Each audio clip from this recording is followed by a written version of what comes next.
to our resident SEC homer. Yeah, Let's talk, not Tom, and certainly not me.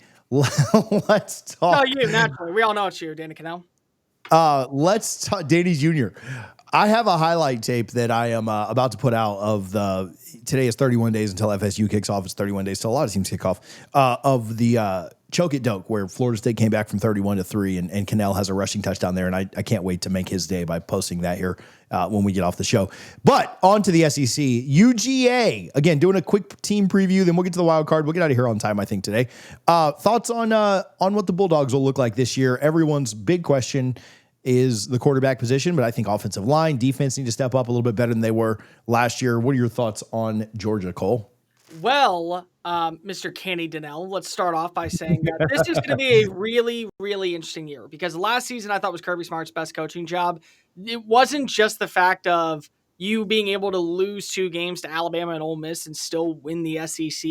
I think it was that all the things that you were dealing with off the field going into the season. I think that knowing that this team had a little bit less juice on the offensive line than in years past. The defensive line wasn't as physical as we're accustomed to seeing. The wide receivers led the country in drops, and your quarterback that a lot of people thought was the number 1 overall player in this year's draft kind of was a problem at times, throwing into double coverage and triple coverage and giving teams a chance to fight back. Yeah, that says a lot about where you are as a head coach. I think that anybody who is doubting Georgia's fall off, it needs to be examined at this point. But there is still some questions about where Georgia is going into this season. They're replacing 4 starters on the offensive line.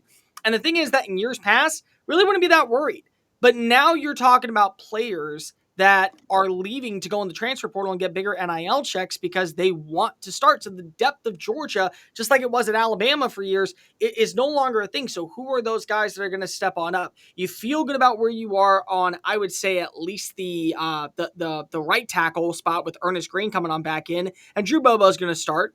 But you do wonder, hey, how is Micah Morris going to step on up this year? How is Monroe Freeling going to have a bigger role this year? What's Daniel Calhoun going to look like this season? And what do we feel about the guys that are freshmen like Dontrell Glover or Martin Short? Are they going to add in some more value to our team? The running back room, I think, is going to be really potent. Nate Frazier's back, and he's the lead back. They brought in Josh McCray from Illinois, who was probably going to be their number 3 running back for the Illini to take over that Trevor Etienne row. There's a guy by the name of Bo Walker, which, by the way, how do you not consider throwing a little bit of money at one point down on him to win the Heisman Trophy when your name is Bo Walker in the SEC? I mean, Herschel Walker, Bo Jackson, the story writes itself. He's going to be a stud down the line. I think that you're going to go back to seeing that old ground and pound rushing attack that was so substantial to the success of Georgia, both in the early stages of the Kirby Smart era, at times when Mark Richt was still calling the shots, and then even at times in the last 2 years when they went to a national title. The wide receiver room, I think, is going to be better because Zachariah Branch is coming on in. And everyone seems to be talking so highly about him that the problem was always resided on the issues out in Los Angeles with the offense personnel with Lincoln Riley. It's not an issue for how they want to run him in Mike Bobo's system. They also brought in Noah Thomas from Texas A&M, and he doesn't drop a lot of balls, and he is a mismatch nightmare inside of the red zone, which I think could be really beneficial, just like Brock Bowers was a few years ago as the X receiver. They also brought back in Colby Young, who missed almost all of last season because of the incident off the field, but he was cleared of that exoneration, so now he is in the locker room. Lucky Lawson, I think, is a very good receiving tight end. Oscar Delpa's back as another tight end. So the weapons are there, and then I think that you look at the defense. The thing that I really want to see with this Georgia squad this year, can they get back that bark? Like, honestly, the thing that made Georgia so intimidating for teams, for my money at least, was they were not afraid to punch you in the mouth, beat your ass, and then the opposing team said, thank you for stopping. We don't want any more. We'll just let you handle business against us. And it never felt that way last year. Even in the Kentucky game, if Mark Stoops has the balls to drop it and go for it on 4th down, we're maybe talking about an upset in week 3 in Lexington right after the Wildcats got dismantled by South Carolina. I mean, the game against Ole Miss, you bring in a backup quarterback who has never really seen significant action, and he is moving and grooving and slicing and dicing and picking you apart like it's just chump change. That's not the standard at Georgia. So I want to see if you have that fight back. Elo Meduzzi is a name that I'm very high on, the Army transfer. He was a good run stopper last year in the American Conference. I think he was a solid pass rusher. He's going to be playing that jack linebacker role with Glenn Schumann.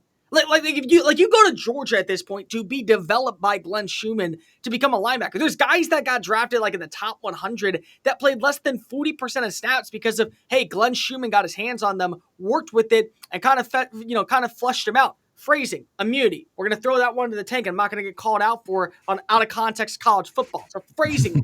But still, I'm really high on him. I think that KJ Bolden's going to have a really good year taking on over for Malachi Starks. Dalen Everett's back for another season. Jonell Aguero's coming on in. And then remember the two names, Zayden Walker and Elijah Griffin. Griffin was the 5-star defensive tackle. I think that he may have a big enough role this upcoming year. I don't know if it'll be in certain reps on third down or if it will be as a pass rusher, but I think that he is going to be a pretty substantial name. And then I also mentioned Zayden Walker. He's going to be playing that MAC linebacker spot. I think that there's going to be the very similar approach that they had with him that they did with CJ Allen a few years ago. We got to get him on the field because if he has got to be consistent, he's too damn good to go ahead and put to the wayside. So I'm excited to see what those provide. Couple games that you got to look forward to. Of course, is it a Kirby problem or is it an Alabama problem when they face off in Sanford Stadium, a place that they don't lose ever? They haven't lost since 2019 against the Crimson Tide. They welcome in Texas at the end of the year. And then the Mercedes-Benz game against Georgia Tech. One of the best games of 2024. The 8 overtimes. It was a phenomenal moment of where you kind of saw this Georgia Tech team with that fight and integrity. I don't know if we're going to get that because it won't be played at Bobby Dodd Stadium, which again pisses me the hell off. But still, I'm excited to see those games. I think that Tennessee in week 3 is also going to be a really big test for Gunnar Stockton, who I will also throw in. Gunnar Stockton, as much as we want to say he is a game-managing quarterback, game managers have won national championships in Athens, GA, consistently. And by the way, he was not the problem in the SEC championship, and he was certainly not the problem or the biggest problem when the loss in the Sugar Bowl to a team in Notre Dame. Tom, where's Georgia finishing the SEC this year? As I need a non-SEC bias take here. Okay, I'll go a step further. Outside the top 4 or inside the top 4? I'd say inside the top 4. I could see them finishing as best as second. I think Texas has something that you feel a little bit more confident in what they're going to put on the table there. Arch being a big X factor. I know everybody wants to anoint him, but if he is everything that people believe him to be, could be a huge year for Texas. So Georgia, Alabama, LSU, you might even be able to throw South Carolina. You could reasonably throw in there. Florida, we talked about of like, all right, what happens with Lagway, all that sort of stuff. Mizzou, potentially. Like, there's a lot of question marks for who can make that top 4, but I still see Georgia in there. Yeah, I got Georgia top 4. I'd probably even wager that, like, I think they'll be better than either LSU or Bama. So I'll even go top 3.